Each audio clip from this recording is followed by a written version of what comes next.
Assalamualaikum warahmatullahi wabarakatuh. Alhamdulillahirabbil alamin wa bihi nasta'in wa ala umuri dunya waddin.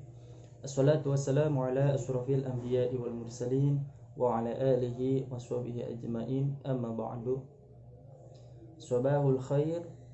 Kaifa halukum? Asallahu minkum misihah wal afiyah. Ayyuhat tulab wa talibat fi saffi al-ashir fi qismi ulumuddin. Insyaallah al-an sanadrus anil madah yakni anwa'ul fi'li. Anak-anakku yang Bapak banggakan, alhamdulillah pada kesempatan yang berbahagia ini kita masih diberikan kesehatan, dan insyaallah pada kesempatan kali ini kita akan melanjutkan pembelajaran bahasa Arab kita, yaitu tentang anwa'ul fi'li atau macam-macam kalimat fi'il. Nah, sebelumnya di sini Bapak akan menampilkan beberapa gambar yang kemudian nanti anak-anak silakan cermati gambar tersebut. Nah, silakan. Ini ada 4 gambar, kemudian cermati terlebih dahulu. Nah, baik, jika sudah, kemudian Bapak akan menampilkan keterangan. Nah, yang pertama yaitu kataba Ahmadu ad-darsa. Kemudian taknusu Zainabun al-bilata. Kemudian selanjutnya qara'a Zaidun al-kitaba. Wal al-akhir yashrabu Umar al-ma'a. Nah, di sini silakan anak-anak dilihat bahwa ada huruf atau kalimat yang berwarna merah. Nah, ini yang menandakan suatu pekerjaan yang dilakukan oleh subjek. Nah, namun sebelumnya karena kita juga sudah mempelajari bahwa fi'il itu adalah kata yang menunjukkan kepada diri sendiri, makna yang menunjukkan kepada diri sendiri, kemudian disertai dengan waktu. Nah, karena fi'il ini adalah pekerjaan, dan setiap pekerjaan itu pasti terikat dengan waktu. Entah itu waktu lampau, waktu sekarang, atau waktu yang akan datang. Itu pasti terikat yang namanya pekerjaan. Nah, makanya di sini kita langsung memasuki ke bagian fi'il atau pembagian fi'il. Nah, apa saja pembagian fi'il? Yang pertama di sini ada fi'il madhi. Kemudian yang kedua ada fi'lul mudhari, dan yang terakhir yaitu ada fi'il amar. Nah, jadi pembagian fi'il itu terbagi menjadi 3. Fi'il madhi, fi'il mudhari, dan fi'il amar. Nah, baik, selanjutnya kita akan mengetahui apa yang dimaksud dengan ketiga fi'il tersebut. Nah, diawali dengan fi'il madhi. Nah, apa sih yang dimaksud dengan fi'il madhi? Al-fi'lul ladzi yadullu ala amali fil zamanil madhi. Nah, bahwa fi'il madhi adalah kalimat yang menunjukkan suatu pekerjaan pada waktu lampau. Nah, ini adalah suatu pekerjaan yang menunjukkan bahwa pekerjaan itu sudah dilakukan. Maksud dari waktu lampau di sini bukan berarti waktu yang sudah jauh, 2 tahun, 3 tahun, bahkan 1 abad yang ke belakang. Tidak seperti itu. Tapi waktu lampau di sini adalah pekerjaan yang sudah dilakukan oleh subjek. Maka ini sudah masuk kategori kepada fi'il madhi. Nah, kemudian yang selanjutnya itu ada fi'il mudhari. Nah, fi'il mudhari ini adalah al-fi'lul ladzi yadullu ala amali fil zamani hadir wal mustaqbal. Jadi fi'il mudhari adalah kalimat yang menunjukkan suatu pekerjaan, nah, pada waktu sekarang dan yang akan datang. Nah, ini yang merupakan perbedaan antara fi'il madhi dan fi'lul mudhari. Fi'il madhi adalah pekerjaan yang sudah dilakukan di waktu lampau atau pekerjaan yang identik sudah dilakukan oleh subjek. Sedangkan fi'il mudhari adalah fi'il atau kata kerja yang sedang dilakukan oleh subjek. Nah, ini yang membedakannya dari segi waktu. Namun masih ada ketentuan-ketentuan yang nantinya akan menjadi perbedaan dari fi'il madhi dan fi'il mudhari. Kemudian satu lagi, Yang terakhir yaitu apa yang dimaksud dengan fi'il amar. Nah, di sini fi'il amar adalah al-fi'lul ladzi yadullu ala amali fil zamani yatlubuhul mutakallimu minal mukhatab. Bahwa fi'il amar adalah kalimat yang menunjukkan kepada suatu pekerjaan. Nah, tapi bedanya kalau fi'il amar ini merupakan sebuah perintah yang dilakukan oleh mutakallim kepada mukhatab. Maksud di sini adalah fi'il amar ini merupakan kata perintah ya untuk melakukan suatu pekerjaan. Nah, dilakukannya oleh mutakalim. Mutakalim itu siapa? Mutakalim itu pelaku pertama atau orang pertama, orang yang berbicara pertama. Nah, kemudian kepada mukhatab. Mukhatab itu adalah orang kedua atau orang yang diajak bicara. Nanti akan ada sebuah perintah untuk melakukan suatu pekerjaan. Nah, fahimtum ya? Setelahnya kita mengetahui dari penjelasan ketiga fiil tersebut, maka kita akan langsung mengetahui contoh-contohnya. Yang pertama yaitu dari fi'il madi, kemudian yang kedua contoh fi'il mudhari, dan yang ketiga atau terakhir itu contoh dari fi'il amar. Nah, untuk contoh-contoh dari pembagian fi'il ini, yang pertama dari fi'il madi kita ambil lafaz zahaba, yazhabu, izhab. Kemudian kataba, yaktubu, uktub. Kemudian jalasa, yajlisu, ijlis. Nah, ini merupakan contoh-contoh dari fi'il madhi, mudhari, dan amar. Bapak hanya mengambil 3 contoh. Nah, pada hakikatnya semua kata kerja itu pasti masuk ke fi'il madhi, mudhari, dan amar. Itu pasti bisa masuk. Tapi Bapak di sini mengambil 3 saja.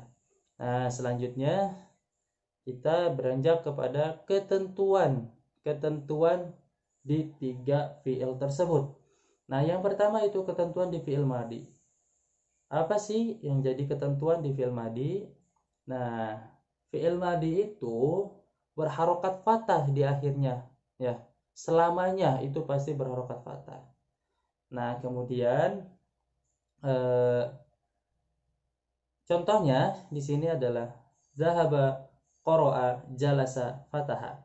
Nah, kita bisa lihat nih, akhir dari setiap kata atau kalimat ini pasti fathah.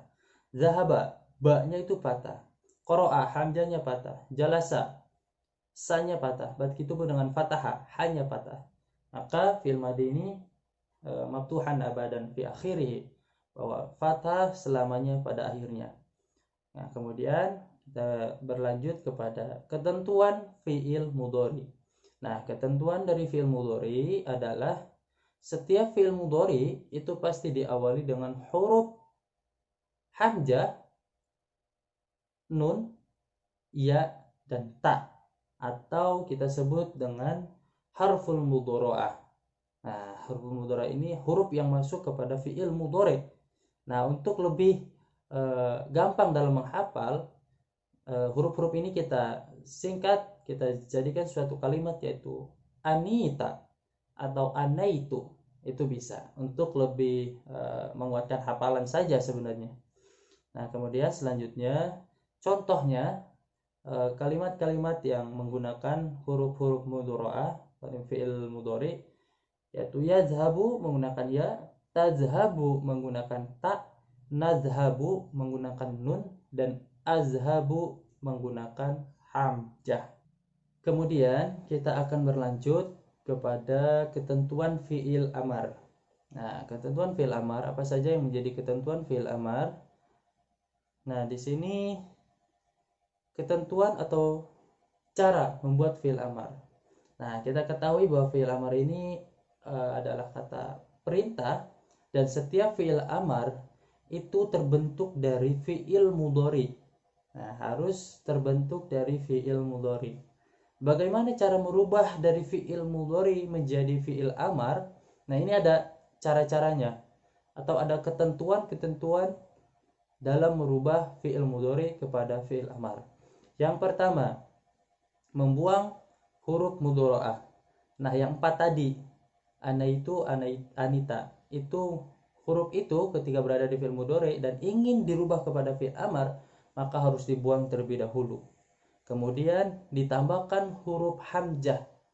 Karena kenapa? Ketika harful mudhari ini dibuang, maka diawali dengan huruf yang berharokat sukun. Nah, di sana akan ada kesusahan dalam membacanya. Azhab. Misalkan dari lafaz yazhabu menjadi azhab.